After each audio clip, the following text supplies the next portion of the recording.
இன்றைக்கி வாங்கப்படுகின்ற நம்ம ஃபோன்ஸாக இருக்கட்டும் அல்லது வந்து பார்த்திங்கன்னா மொபைல்ஸாக இருக்கட்டும் அதில் ஸ்க்ரீன் ரெஃப்ரெஷ் ரேட் அப்படின்ற ஒரு விஷயத்தை சொல்கிறாங்க. அப்படி தான் என்னன்றதை பார்ப்போம். ஒரு வினாடிக்கு எத்தனை படங்கள் புதுப்பிக்கப்படுகின்றன அப்படிங்கிறது தான் ஸ்க்ரீன் ரெஃப்ரெஷ் ரேட். ஒரு உதாரணத்துக்கு 1 ஹெர்ட்ஸ் அப்படின்னா ஒரு படம் வந்து பார்த்திங்கன்னா ஒரு வினாடிக்கு புதுப்பிக்கப்படுகிறது. 60 ஹெர்ட்ஸ் அப்படிங்கிறது 60 படங்கள் ஒரு வினாடிக்கு புதுப்பிக்கப்படுகிறது. இதுதான் வந்து பார்த்திங்கன்னா இன்ஃபர்மேஷன். ஸோ ஒரு 30 ஹெர்ட்ஸ் அப்படிங்கிறது வந்து பழைய டிவிலையும் பழைய கேமராக்களையும் லேப்டாப்களையும் உபயோகப்படுத்திட்டு இருந்தாங்க. இதுவே வந்து ஒரு 60 ஹெர்ட்ஸ்ன்றது பெரும்பாலான டிவி, மொபைல், லேப்டாப் வந்து பார்த்திங்கன்னா யூஸ் பண்ணுறாங்க. இது வந்து கொஞ்சம் மிட் ரேஞ்சில் யூஸ் பண்ணிட்டுருக்காங்கன்னு வச்சிங்களேன்.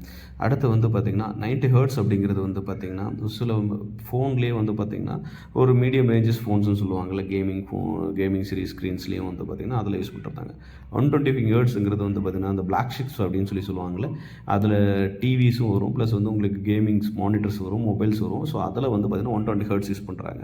இதுவே 144 ஹெர்ட்ஸுக்கு மேலே வந்து போகுது, அதாவது 165, 240 ஹெர்ட்ஸ் அப்படிங்கிறது வந்து ப்ரொஃபஷனல் கேமிங் மானிட்டரில் யூஸ் பண்ணுறாங்க.